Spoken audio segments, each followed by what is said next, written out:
Hello and welcome back to yet another episode of What's in a Story.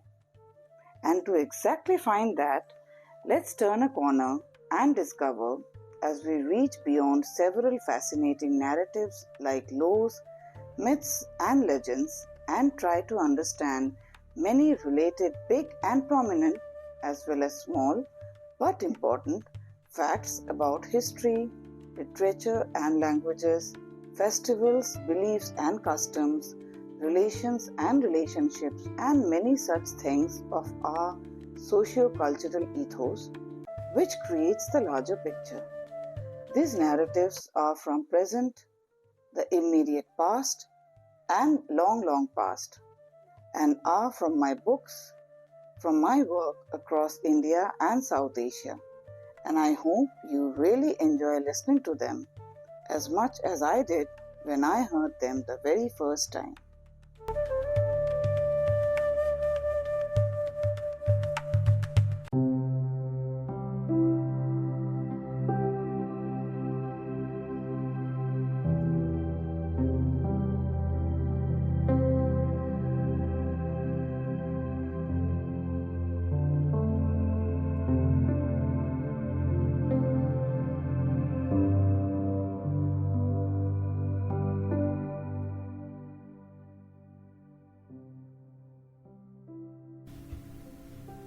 About today's story.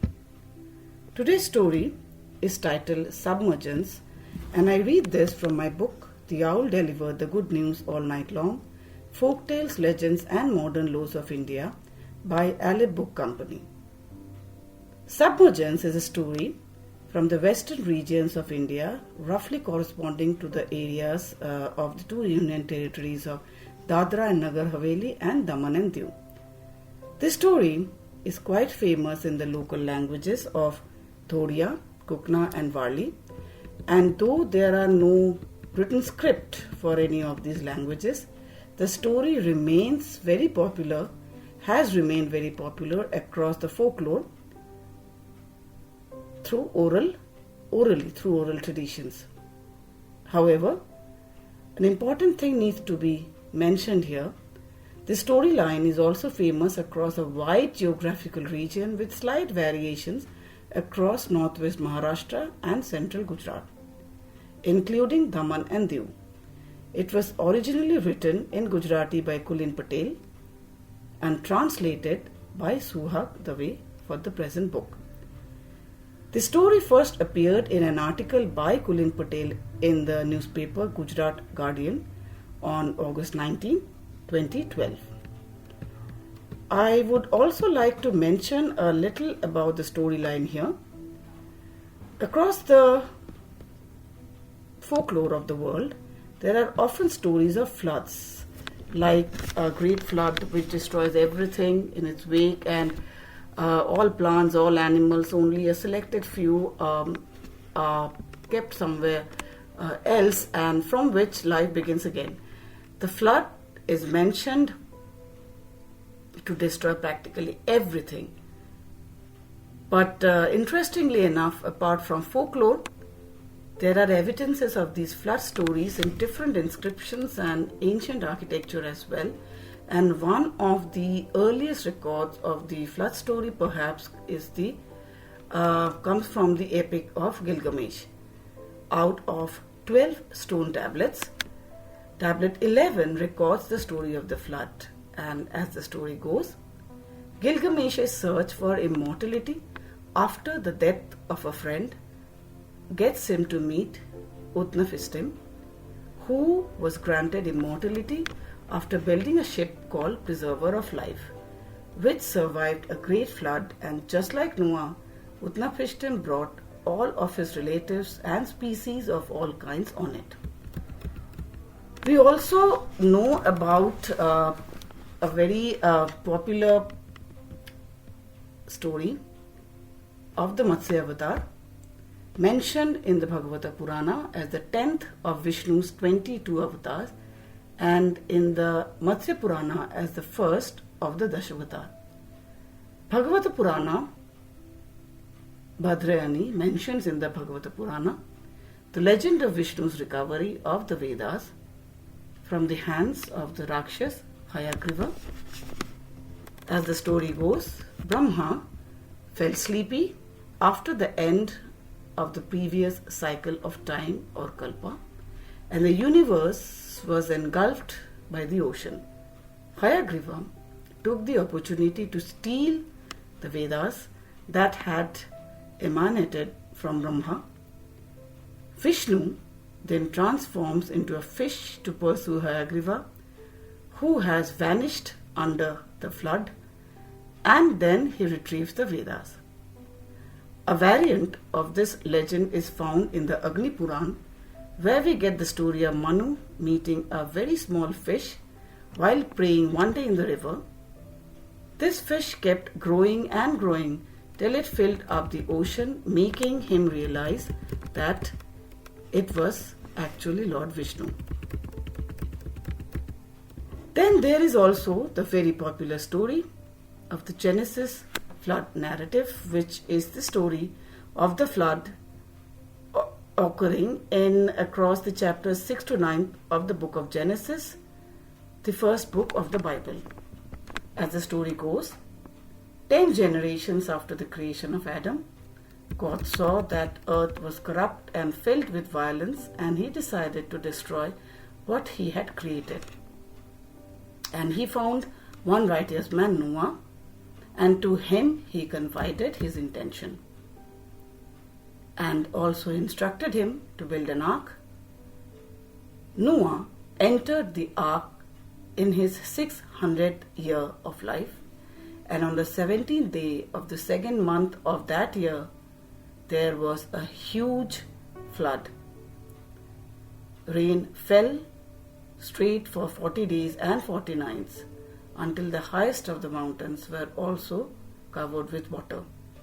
And all of life perished except Noah and all those with him inside the ark.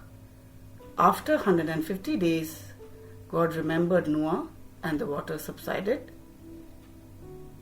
And on the 27th day of the second month of Noah's 601st year, the earth was dry. Interestingly, I should also add, there is a theory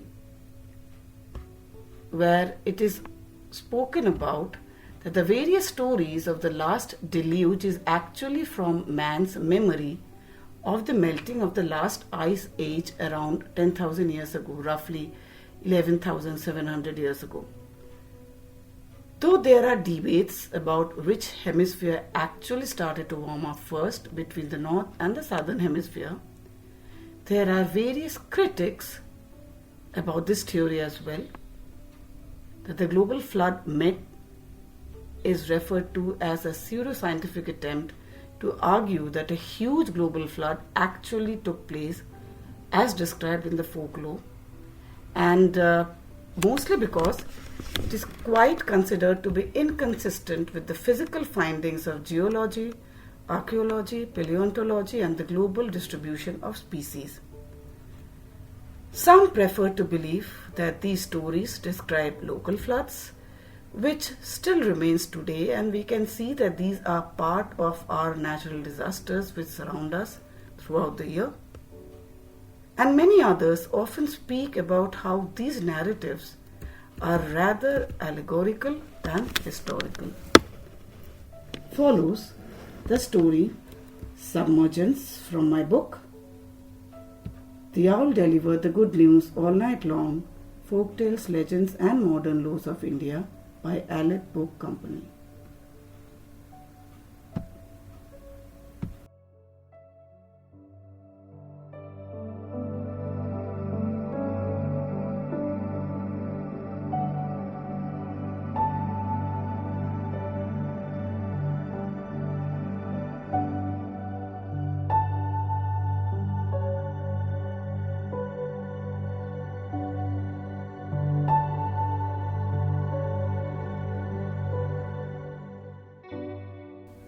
The story Submergence.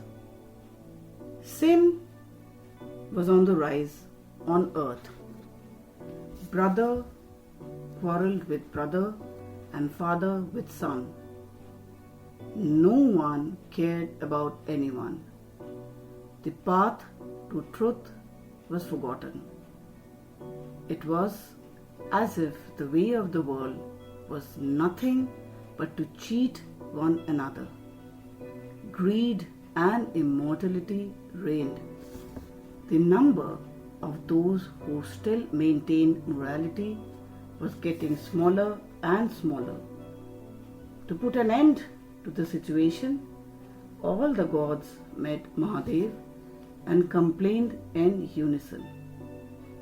O Mahadev, sinners dominate the earth, and there seems to be no way to reform them.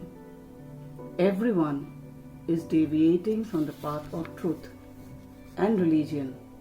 Please find a way out of this.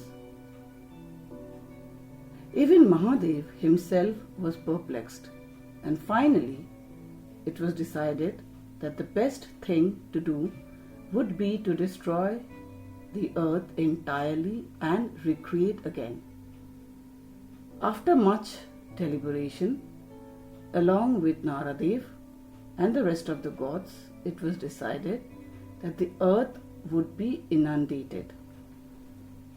Vayudev and Jaldev were asked by the gods to destroy the earth. Vayudev started first, and the climate changed suddenly. The wind picked up, dust rose all around. Trees were uprooted, dark clouds also gathered in the sky. Frightened, the people on earth trembled. Lightning and thunder were so intense their eyes and eardrums almost got torn out. Then it started to rain. As if the sky was a mountain and a glacier was descending. Water filled up everywhere. The fear of death shook everybody to the bones. Everyone was trying to save themselves. The current of the water dragged all forms of life with it. Those who were inside their homes were also dragged along with their homes. Within moments, the height of water rose as high as 7 palms, and the whole earth was destroyed. The gods watched this from the top of the Kim mountain. The inundation was complete, and the wicked world was destroyed. As night fell, the satisfied gods slept on the mountain. Meanwhile, Submergence thought, "Oh, this mountain has been spared from the inundation. Let me roll over it once." However, as much as Submergence tried to flood the mountain kept growing and growing because the gods were residing on it. Submergence said, "O gods, I am only executing the order you gave me, and I will certainly flood this mountain." Now, the gods had to let Submergence flood the mountains, and they themselves took shelter in Mahadev's court in the heavens. Now, Naradev and Brahmadev came forward to recreate life and started wandering in search of soil to create a new earth. But since the earth was deep underwater, finding soil was almost impossible. Suddenly, Naradev noticed a gnat that somehow had escaped. Submergence was looking for a place to build her nest.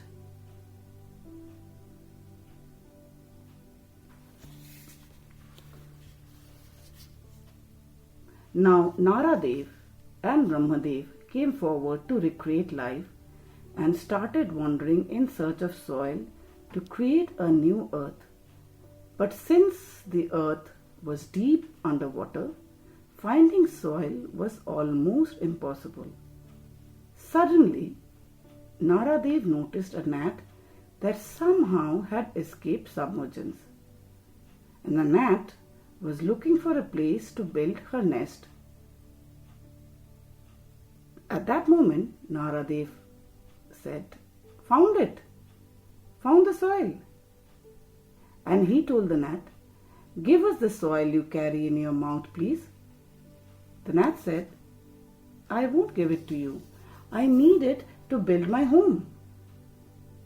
Nagar Haveli held her tightly by her waist, causing the soil to pop out of her mouth. The gods immediately caught the soil in their hands, but the gnat asked the gods, "What was my crime that you flattened my waist?" The gods gave her a boon. "You will find a place to build your home inside the houses of humans who will build the earth back soon again. You will give birth to a baby that will come out of the cocoon full grown in 45 days. That is why gnats till today are flat at the waist and they build their nest in the houses of humans. Now, the gods created a new earth from the soil they had collected from the gnat. But the question of steadying it came up. They then built a pole. But who would be able to lift it? So they called Bhimadev, who employed his strength and made space between the earth and the sky and the netherworld. If the sky were to fall, it would fall on the earth and the pole would move, making the earth fall into the netherworld. To solve this problem, the earth was steadied with 9 lakh nails, which are the stars.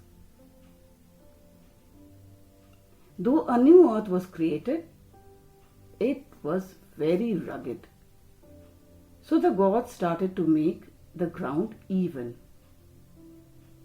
Toy-like animals were created from mud. Suhag Dave then sniffed them to make them start breathing, and Dev brought them to life. Bhimadev yoked a harrow to pigs, but they kept poking their snout into the earth. Seeing them do this, the gods cursed them. Finally, when bullocks were yoked to the harrows, it was a success. The harrow worked on the soil, and wherever mud was tossed, hills were formed. Then the harrow stopped as it snagged on a dry core. This is why there are only 4 continents, whereas there are 9 oceans on the earth, according to the folklore. The mouth of the dry gore was sealed with beeswax, and it took some time to open it. When it was opened, a boy and a girl emerged from the dry gore. They were asked who they were, how had they escaped submergence, and who hid them in the dry gore. Here is their story of what they said. A fishing excursion was undertaken, but fishes weren't found and everyone wanted some. So a priest was consulted and chalicomancy was carried out. Chalicomancy is a divination with chalk lines.